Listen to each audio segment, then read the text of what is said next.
কথায় আছে সময় খারাপ থাকলে ব্যাঙেও লাথি মারে। আর আমাদের সময়টা এতটাই খারাপ যাচ্ছে যে শুধু ব্যাঙ নয়, জড়বস্তুও লাথি মারছে। বেশ কিছুদিন ধরেই তোমাদেরকে কিছু মানসিক চাপ, ভীষণ টেনশন আর মানসিক অত্যাচারের কথাই ইঙ্গিত করছি। আর বলেছিলাম যে কোনো একটা ব্লগে না হয় শেয়ার করব, সুযোগ পেয়ে উঠছি না, সেই জন্য শেয়ার করছি না। কিন্তু তার আগেই শেয়ার কি করব, একটা বিশাল বড় টাকার ধাক্কা আমাদের মতো এই চালচুলোহীন পরিবারের কপালে এসে পড়লো। চালচুলোহীন বারবার বলি, তোমাদের অনেকেরই হয়তো খারাপ লাগে, তার রিজন কিন্তু আমার কাছে অ্যাপ্রোপ্রিয়েট রয়েছে। তার রিজন এতটাই কঠোর আর এতটাই মজবুত রিজন যে তোমরা কোনোদিনও শুনলে বলবে যে আমি শুধু এইটুকু কথা বলে বলে এতদিন কিভাবে রয়ে গেলাম। তো যাই হোক, কোনোদিনও শেয়ার করব বলতে বলতে জানি না সেই দিনটা কবে আসবে। তো দেখতে পাচ্ছ এখানে আমি রেডি হয়ে কোথাও যাচ্ছি। তার আগে বন্ধুরা, তোমাদেরকে তো আমি ওয়েলকামই জানাইনি আমাদের এই ব্লগটাতে। আসলে বললাম না, মাথায় রয়েছে বিশাল চাপ। তো তোমাদের সবাইকে আমাদের চ্যানেলের আরও একটা নতুন ব্লগে ওয়েলকাম জানাই বন্ধুরা। এখানে আমি যাচ্ছি অ্যাকচুয়ালি মিঠিকে স্কুল ছাড়তে। তো ইউজুয়ালি আমি স্কুল ছাড়তে তখনই যাই যখন তোমাদের দাদা অনুপস্থিত থাকে, মানে ও যখন ডক্টর দেখাতে যায়। না হলে আমার কিন্তু এরকম দিন কখনো আসে না যে আমাকে মিঠিকে অটো করে স্কুল দিয়ে আসতে হয়। আর তাহলে চলো সোজা কথাতে আসি। আমাদের যে গাড়িটা, যে টু হুইলারটা রয়েছে, সেটা হয়ে গেছে খারাপ। আর সে কিন্তু তার শেষ নিঃশ্বাস অবধি আমাদের সাথ দিয়ে গেছে, কিন্তু তার উপর এতই টর্চার হচ্ছে বিনা সার্ভিস করে করে, মানে ওনাকে সার্ভিসিংয়ে তো নিয়ে যাওয়াই হয় না। তো লাস্ট পর্যন্ত উনি কোমাতে চলে গেছেন, ওনাকে কোনোতেই কিছুতেই তাকে ঠিক করা গেল না। তো এখন আপাতত গাড়ি রয়েছে গ্যারেজে, কত খরচা হবে তখন অবধি জানতাম না। কিন্তু চলো, মিঠিকে এখানে দেখো রেডি করিয়ে দিয়েছি। মিঠির কিন্তু এক্সাম চলছে, আর ওর বাবাকে বাই বলে আমরা ওর এক্সামের জন্য অনেকটাই লেট হয়ে যাচ্ছি, বেরিয়েছি অটো ধরে ওর স্কুলে যাব। তো দেখতে পাচ্ছ ঘরের সামনে যে মেন রোডটা আছে সেখানে চলে এসেছি, যেখানে কিনা অটো পাওয়া যায়। আর দেখো রোডের ওই পারেই হচ্ছে আমার মানে এখন বর্তমান বাসস্থান, মানে মিঠির দাদুর বাড়ি। তো এই রোডের এই পারে হচ্ছে অটো ধরতে হয়, মানে আমি যে দিকটাতে যাব আর কি। তো অটোর জন্য ওয়েট করছি, আর এখানে বেশিক্ষণ দাঁড়াতে হয় না, পরপর অটো চলতে থাকে।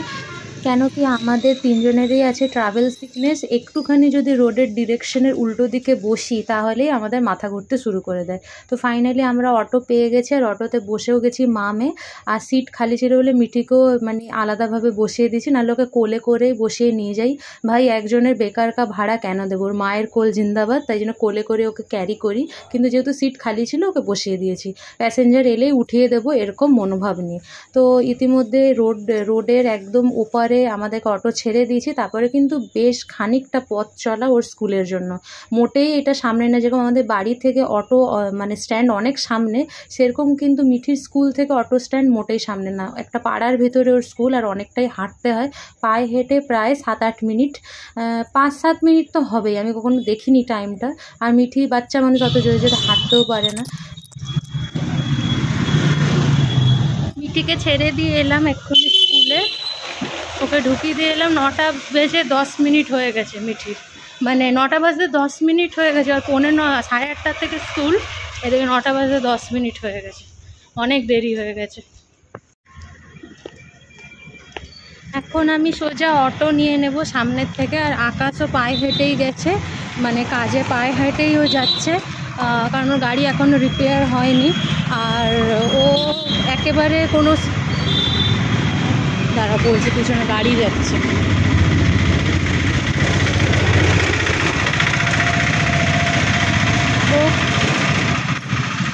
ও কোনো স্টাফের থেকে গাড়ি ম্যানেজ করে মিঠিকে নিতে চলে যাবে, আমাকে আর অটো করে নিতে আসতে হবে না।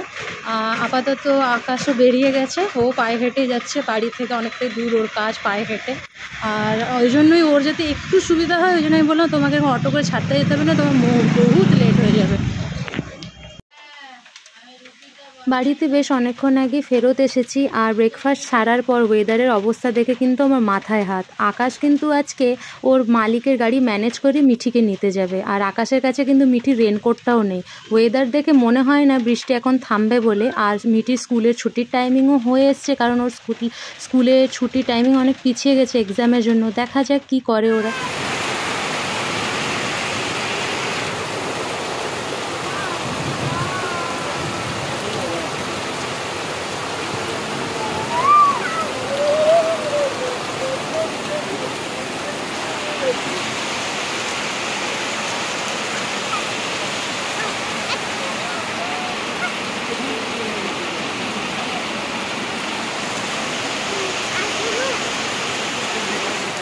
আমি ভালো করেই জানতাম আকাশ মিঠিকে কিছুতেই ভিজিয়ে আনবে না, কারণ মিঠির আছে কোল্ড অ্যালার্জি, আর আকাশ সেটা ভালো করেই জানে যে বৃষ্টিতে ভিজলে ওর কী হবে।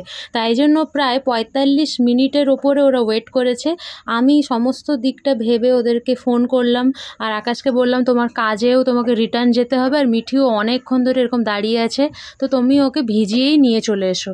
তো আকাশ আমার কথা শুনে একটু আশ্বস্ত হয়ে মিঠিকে পুরো ভিজিয়েই নিয়ে চলে এলো ঘরের মধ্যে। আর আমি একদম জল টল রেডি রেখেছিলাম উষ্ণ গরম জল করে, আর মিঠিকে একদম স্নান টান করিয়েই ওকে দেখো আমি এখানে রেডি করে দিচ্ছি, কারণ যাতে বৃষ্টির জল মাথায় না বসে সেই জন্যই ওকে তাড়াহুড়ো করে স্নানটা সেরে ফেলেছিলাম। আর আকাশও ওকে ছেড়ে দিয়ে কাজে আবার রিটার্ন চলে গেছে ডিউটিতে।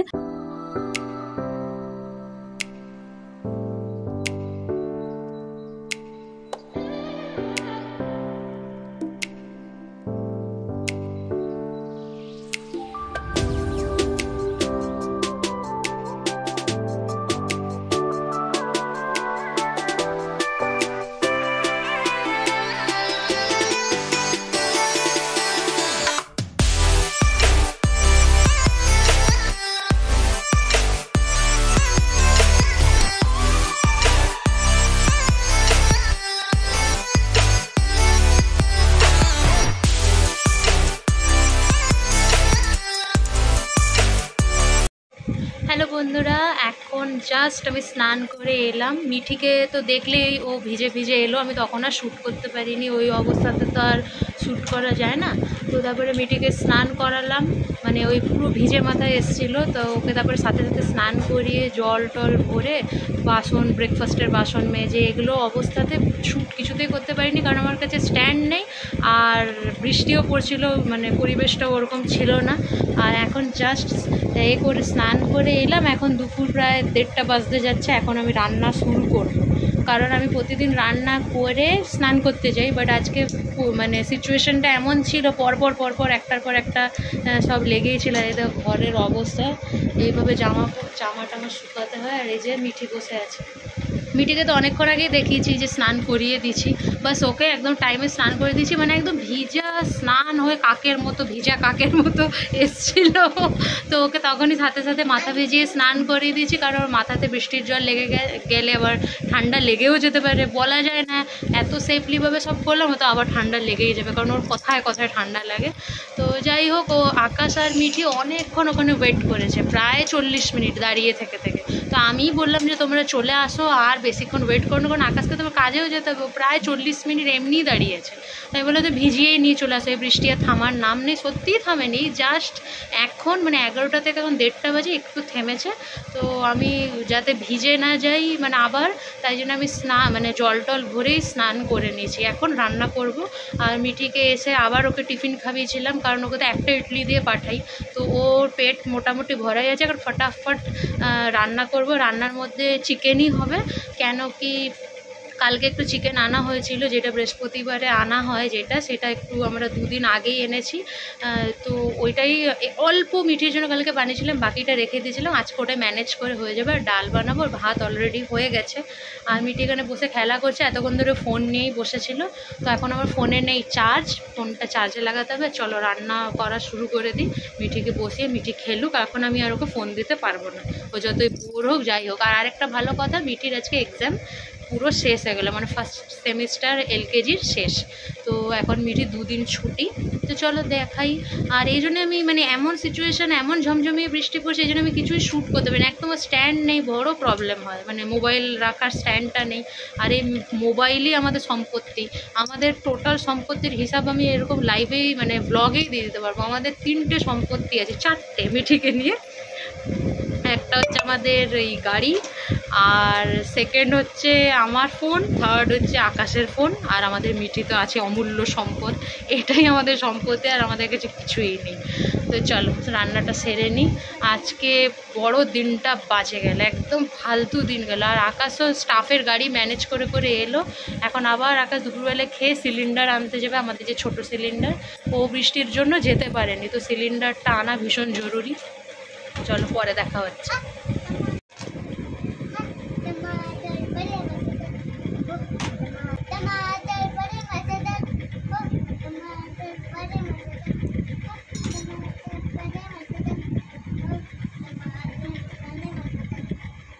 শোনো, আর মিঠি আপাতত সবজি নিয়ে বসেছে। আর এইটাতে করে কালকে আকাশকে ওর মানে যেখানে ও জব করে সেখানে একটা দেশি পিওর ঘির একটা মিষ্টি দেওয়া ছিল, লাড্ডু টাইপ। তো ওটাও আমাদের জন্য নিয়ে এসছে বাঁচিয়ে, নিজে তো খেতে পারে না, তো এই বক্সটাতেই এনেছিল ওই এক পিস মিষ্টি, মানে ওর ভাগেরটা। এরকম কিন্তু প্রায় আনে। এর আগে ওর মানে মালিকের বার্থডে ছিল, তখন কেক, প্যাটিস, তারপরে ভেজিটেবল চপ, আরও কত কিছু এক গাদা জিনিস নিয়ে এসেছিল আমাদের জন্য। ও তো খেতে পারে না, তো আমার আর মিঠির জন্য নিয়ে চলে আসে। এই একটা রুমের মধ্যে জামা কাপড় মিলার ব্যবস্থা করে করে আমি নাজেহাল। তো বালতির মধ্যে কিছুটা জমা আছে, ভেজা জামা কাপড় ওইভাবেই জমা থাকে, এটা প্রত্যেক দিনের ঘটনা। আর দেখো বাকিগুলো আমি যেমন তেমন করে ম্যানেজ করে মিলেছি। আর আকাশ দুপুরবেলা খেতে এসেছিলো, তো তখন একটা ভাইটাল কাজ ছিল এই সিলিন্ডারটাকে ভরা, ছোট সিলিন্ডার, কারণ বড় সিলিন্ডারটা মিঠির দিদাদেরকে ফেরত দিতে হবে, সেই জন্য ছোট সিলিন্ডারটা আমাদেরকে আর্জেন্টলি ভরতে হতো।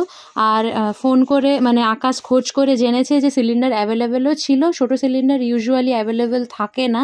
তো ও সেই জন্য যেই অ্যাভেলেবেল পেয়েছে খবর, ও সেই জন্য বেশি দেরি না করে ওই দিনই গ্যাসটা এনে নিয়েছে। আসলে আনার কথা ছিল দিনের টাইমে, মানে যখন মিঠিকে স্কুল থেকে নিয়ে এসেছিলো তখনই, কিন্তু বৃষ্টি এত ঝমঝমি পড়ছিল, তো তাই জন্য তখন আনতে পারেনি। আর দেখো মিঠি এরকম ওর বাবার পিছু নিচ্ছে, ও যাবে সিলিন্ডার ভরতে। আরে বন্ধুরা, তোমাদেরকে তো শেয়ার করাই হলো না, আকাশ কিন্তু গাড়ি রিটার্ন পেয়ে গেছে, গাড়ি যেটা সারাতে দিয়েছিল, যার জন্য এত ধকল নিতে হলো সকাল থেকে। আর এই গাড়ি ফেরত পাওয়ার পিছনে রয়েছে একটা বিশাল বড় স্যাক্রিফাইস, যেটা ব্লগের মধ্যেই বলতে থাকবো। তো যেহেতু ওয়েদারের কোনো ঠিক ঠিকানা নেই, সেই জন্য আকাশকে এইটুকু সময়ের জন্যই রেনকোটটা আমি দিয়ে দিলাম মিঠির, কারণ দিনের বেলায় যে ভোগান্তিটা হলো রেনকোট না নিলে তো গাড়ির কট উড়ে যাবে। বাবু কথা বলতে এইভাবে যাবি তো, তোমরাই বলো, অনেকে এইভাবে যাবে। গাড়ির কটা কি মেজর প্রবলেম হয়েছিল, কটা পার্টস চেঞ্জ করতে যে বলো?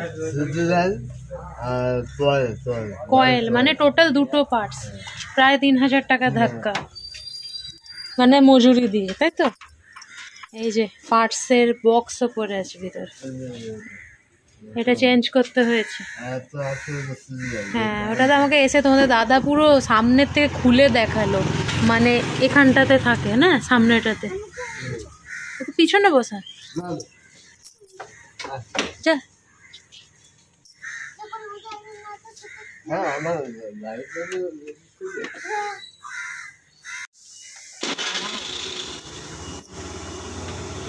যাও ঘুরে আসো, টাটা।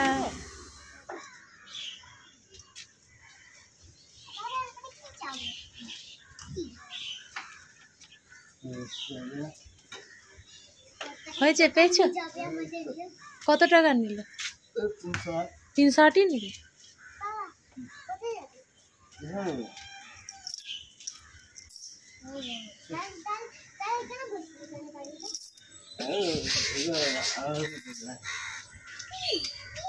আমাদের নিজেদের সিলিন্ডারগুলো যে দুটো ব্যবস্থা করে রেখেছিলাম, দুটোই শেষ হয়ে গেছিলো, তাই জন্যই আকাশ আর্জেন্টলি এই সিলিন্ডারটা আবার ভরে নিয়ে এসছে। কারণ মিঠির দিদাদের সিলিন্ডারটা জাস্ট 2 দিন ব্যবহার করেছি, কিন্তু তাদের হয়তো খুবই দরকার, তাই জন্য তাদেরকে আমাকে রিটার্ন করতে হবে।